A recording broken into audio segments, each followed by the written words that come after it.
All right, ladies and gentlemen, let's talk about Dragons Dogma 2.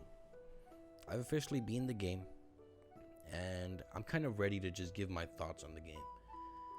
The game, here are some things that I think the game lacks. All right, first of all, movement in the game. Movement feels a little bit clunky. I think it could be a little better. It doesn't feel like really smooth.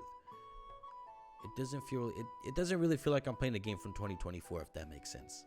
Like, there's certain movements where it just feels like it could feel a little better, but I guess if you're looking at it from the perspective of like realism, then the movement's all right. The movement's okay.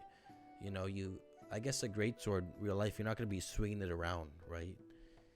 There's some movements, like for example the greatsword. I think the greatsword, it's a great weapon, but you're just so slow with it. You're just slow with it. Even like jumping around and stuff like that. Like, it just doesn't feel smooth. Another issue I've had with the game, or maybe not but I've seen with the game, is performance. And I've definitely experienced it when I'm in like Vermont or Vernworth, the main capital with the castle. They all have castles, but just the main capital where you can talk to Captain Brandt. Like, whenever I'm in that city particular, my frames just drop. They just drop. That's really the only issue I've had as far as like performance issues. But I know that some people have had, a lot more performance issues than I have. Some people can't even get into the game. Moist Critical can't even get into the game. I remember watching his stream that night and just being like, damn, I feel a little bad. Like, it sucked seeing him wanting to play the game and just not being able to get it. And I'm sure a ton of other people felt the same way. So a lot of people seem to be excited for the game to finally come out, waiting a little more than a decade. And for it to just not even run was like heartbreaking for them. Maybe not heartbreaking, but you see what I'm saying.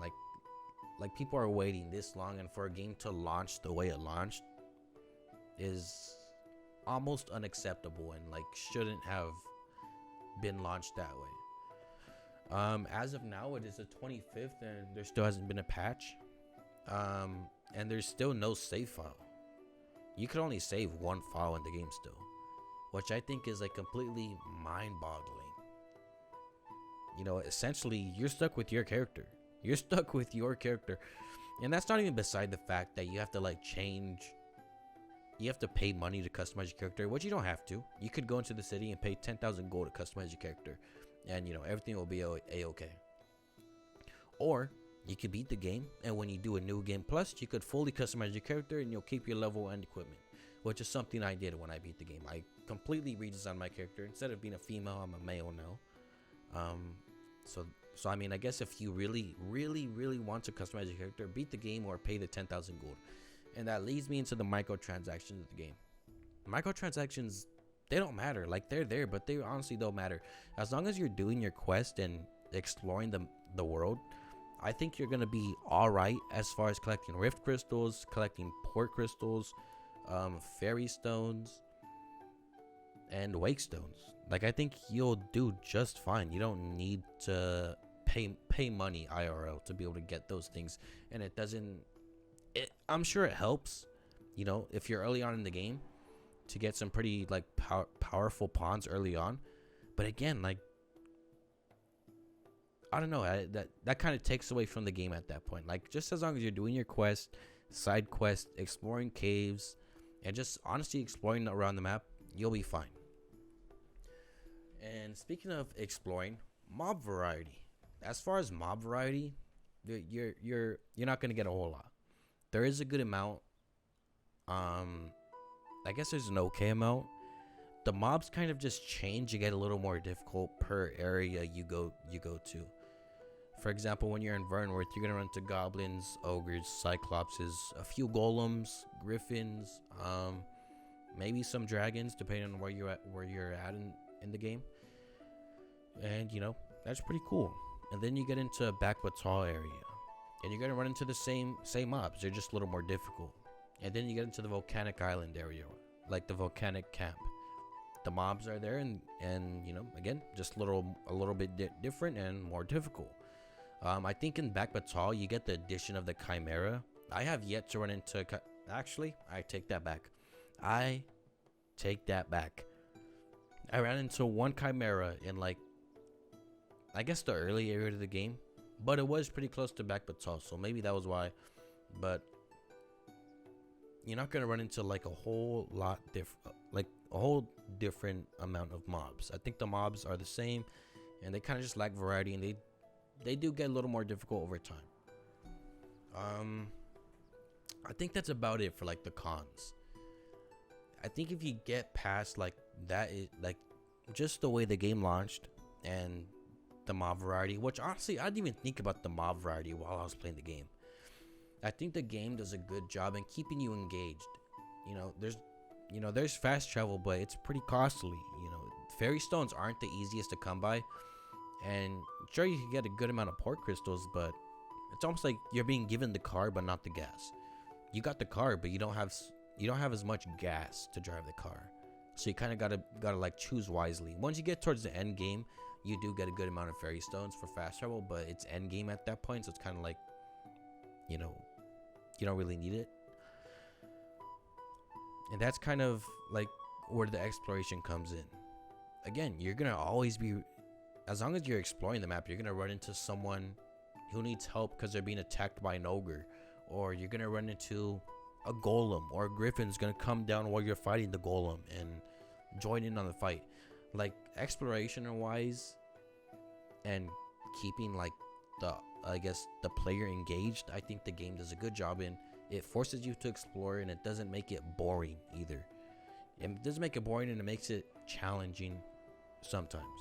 If you don't have a camp and you're pretty far from an inn, you're gonna be in for a ride if you're running into tough mobs and you keep dying. Every time you die, your health bar drops just little to the maximum amount it can refill, which is, it can be difficult at times, but I think the game just does a good job in keeping the game challenging, keeping you engaged, and I guess like taking away from the fact that there isn't a fast travel. Now let's get into the story of the game. Like if you're just doing the main quest, I think story wise it's okay. You talk to a couple people. I do think it lacks like, I guess like a certain amount of main quest missions, because it honestly felt like if I wasn't doing the exploring, it honestly felt like I just did 9 or 10 missions and I beat the game. But then that takes me to the second part of like the ending. I beat the final boss 2 times, and on my 3rd attempt, like, because there was still an NPC you could interact with when you're rolling the credits. So I'm like, what? I'm missing something. And then I go to under the belly of the dragon, and you could stab yourself with the dragon's blade item you ended up getting from I forget his name, but he's one of the like previous Arisens, and he's in the seafloor capital, or just that seafloor kingdom. And you get that, and you use that to stab yourself, and it takes you to like this whole new underworld of the game, which then like with that addition, and if you do it, I think it adds a whole lot more to the game, a whole lot more to the story. Now it's not, oh, I did 9 to 10 missions. Now it's like, damn, I gotta save the world. Like literally, you gotta save the world, which I thought was very cool. And for those like that don't find it, I recommend just going in and doing that part of the game, because it is honestly so cool. It is honestly so cool. But I think that's about it. I guess if I were to rate it on a scale, I think I would feel comfortable giving it I'll give it a 9 out of 10. I don't know if I could give it a perfect score, just because of the way the game launched. Like, I think the way the game launched takes away like at least half a point. There's still performance issues, and the no save file for me is like a big one for me. It's a big one for me. Like I don't understand just having one save file to use. But yeah, I think all in all, sure, it may have a running chance for Game of the Year. Do I think it'll win it? I think it's a little early to tell. We're what, 3-4 months in? I think it's a little early to tell, but the games that I've played that have came out this year, I think it could win it. You know, I think it can. But again, we're so early in the year. Who knows? Who knows what's gonna come out? But other than that, I hope you guys enjoyed, and I'll see you guys in the next one. Peace.